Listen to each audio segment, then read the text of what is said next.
অভিজিৎবাবু কি বললেন? অভিজিৎবাবু বললেন যখন, তখন ব্রাত্যবাবু সাফাই গাইলেন যে উনি যখন মন্ত্রী ছিলেন তখন ওনাকে নাকি মুখ্যমন্ত্রী কোনো সুপারিশ করেননি, কোনো চাপ দেননি, এসএসসি চেয়ারম্যানও সে কথা বলেছেন।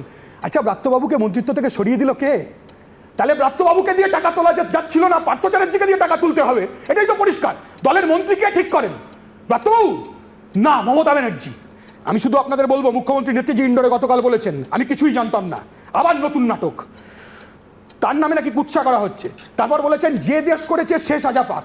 এই মুখ্যমন্ত্রী 2021 সালের ভোটের আগে প্রতিটা জনসভায় বলেছিলেন প্রতিটা কেন্দ্রের আমি প্রার্থী। তাহলে পার্থ চ্যাটার্জি যা, মমতা ব্যানার্জিও তাই।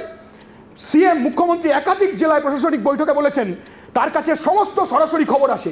পার্থর টাকা জানতেন না? এটা হতে পারে না। উনি যখন জানতেন উনি তো ভাগ পেতেন যতক্ষণ উনি চুপ করেছিলেন। উনি জানতেন ওনার নির্দেশে পার্থ চ্যাটার্জি টাকা তুলেছে।